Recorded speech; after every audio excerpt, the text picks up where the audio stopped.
it's giving people words to process their own struggles, whether that fights mental health or whatever. And I think that's the highest compliment as a songwriter. If you're able to give people words that help people move through real situations in their life, that's 10 out of 10. Yeah. Love to see that. Thank you guys for recording and sharing Fight of My Life. We've been playing that. It's been so cool to not only hear it, but to know that God's already using it, helping listeners connect. That's amazing. I'm really glad to hear that. That's awesome. So a few weeks ago, I was in Orlando at an event that you were at. So I got to hear a little bit of the story, but I would love for you to share it with our listening family because you were pretty honest. You're like, hey, we're a band that shares these amazing, joyful songs, and to write a song about a struggle with mental health and depression like this, it sounds like you didn't want to do it. No, I actually really didn't. It's one of those songs that you write and you hope that no one ever presses you into releasing. It's like there is a certain category of songs that I just kind of write for myself, and I think that's really important. And I thought this was in that bucket, but actually it was really when my wife heard it that I realized that it maybe needed to go a little bit wider. And I think the reason was it was just so vulnerable, and it felt like a song about a struggle with mental health just was. I kind of felt like it was going to bum people out, or at worst, it was going to make people feel like they thought I was a bad Christian or I didn't know Jesus properly. All of those kind of things, and so it, it was a long time before I felt comfortable releasing it. But now that we have, and I started playing it in front of people, it's just amazing to see. It's just amazing to see. I guess how resonant this is. There's so many people who are going through stuff like this, and I guess the comment that I hear back so often is that it's giving people words to process their own struggles, whether that fights mental health or whatever. And I think that's the highest compliment as a songwriter. If you're able to give people words that help people move through real situations in their life, that's 10 out of 10. Love to see that. Yeah, but a really special journey with that song. So it sounds like God used your wife to give you that confidence to step into it. It's probably easier on the back end now to know, hey, wait a minute, okay, like this was okay, but God's using it for sure. But looking back into that apprehension on the front end, is that something Yeah. you feel like, man, I've lived with that for a while, or something that just kind of popped up in your life? Yeah, I mean, well, the experience of depression was certainly years long, probably longer than I had any language to actually call it that. I didn't really know what it was that I was going through. I think growing up in Ireland, one of the things we're good at is we're good at landscapes and scenery and sad songs. One of the things that we're not great at is having men talk about their feelings. Yeah. So uh, just didn't grow up with a ton of language around mental health, and so it took me a long time to identify it. So for years, I've been this most joyful band in the world, and I'm trying to work out why am I not feeling all that much joy, you know? And so the combination of God and therapy has just been transformative for me. Yeah. It really, I love the fact we can do those two things together. I love that. I heard you recently say that yeah, therapy is great. Jesus plus therapy, like that's where it's at. That's the combination. There might be some who feel like it's actually easier for me to ask Jesus for help than to step in and believe that he might use somebody who's been gifted and skilled and trained to do that. But clearly for you, that's something you feel like is worth advocating for. If there's somebody listening, they're watching, they're on that edge of like, I don't know, man, like, should I trust? I know from my own journey, that's been a game changer just in processing some seasons. But what would you say to encourage that person who's like, I don't know. I'm not so sure about the therapist part of it.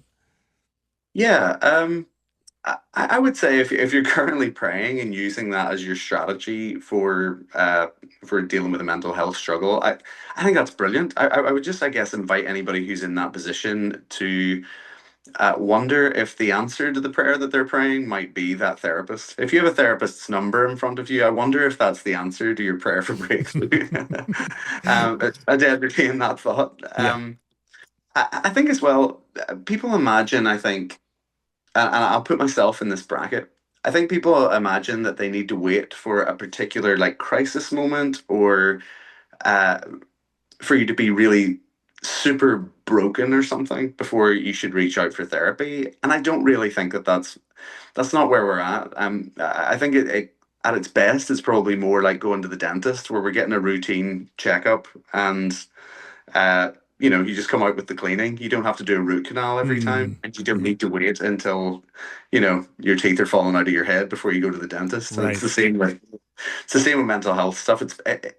If you're feeling even the slightest tug of like, I think I'm carrying more than I should be, that's a good time to reach out. Mhm. Have you found beyond even as you guys are sharing your music at concerts, those kind of things, but your openness about your journey with depression to have changed even your inner circle relationships, the people that you guys do life with, that maybe there are more open conversations now, even that opening it up on such a wide scale has opened up maybe more private conversations? Yes, I would say everybody likes me better now. So yeah, I think once you start being open and vulnerable about these things, it's interesting how quickly that turns into laughing together about these things, then feeling lighter, you know. And I think this is again, this was my misunderstanding on the front end of even releasing this song. But I always thought that I guess I was this special unicorn who was going through this experience by myself. Like no one else has got these special struggles. It's just me. And that's not true. It's probably about 95% of people have something heavy that they're carrying. So yeah, opening up, it just even in the interband relationships, it's been really beautiful. Before the shows now, people are really like in a way that didn't happen in the first 10 years of us as a band. We're just having really special, really intimate conversations and talking about the real stuff. I love that, man. So we're talking with Chris from Rend Collective. You mentioned Ireland, so I got some Ireland questions for you. Love it. We've got one of my sons, as well as a teammate here at the radio station, her daughter, have spent the last month in Ireland, part of a study abroad program. Oh, So it's been super fun. Every week I get a little FaceTime and I see a new yeah. background. It's been really cool to watch him walk through that. They have one last week. They've got one free day. What's Chris's, you got to go do this when you're in Ireland advice? Okay. So it does depend what part of Ireland they're in. My general advice is stick to the edges. That's where the magic happens. All the edges are good. It doesn't matter what coast you're on. Uh, Cliffs of Moher, unbelievably stunning part of the world. And then I'm going to mention it because this is closer to my own hometown. There's a place called the Giant's Causeway. That's this.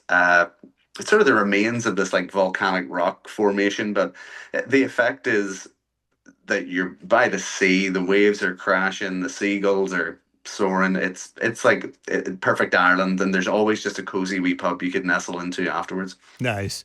Okay, so honest answer.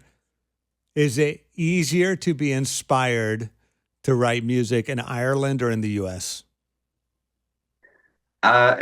It's easier to be inspired when you're going through a season where you need to process a lot. So I don't think it really matters where you are in the world. I felt very inspired in the US at times, and also I write more songs about scenery when I'm in Ireland. I'll say that. Yeah, that's Uh, awesome. but yeah, I think inspiration. There's a guy Corey Asbury who has a lyric in one of his songs that I think is particularly special, which is "Heartbreak writes the song." I think he's right. Well, you guys have given us some great songs to celebrate and to share God's joy. And man, we're so grateful that you took the risk to follow your wife's really good advice, to take the risk to share your journey. I think it's going to open the door. I think you said it exactly. It gives the rest of us some language who are facing our own battles to be able to know, okay, yeah, I could be in what feels like the fight of my life, but I'm not alone. And there's joy that can be found in the middle of it. So thank you for that gift. It's beautiful. Thank you. It's a great conversation. Thank you. Appreciate it. Thanks so much, Chris.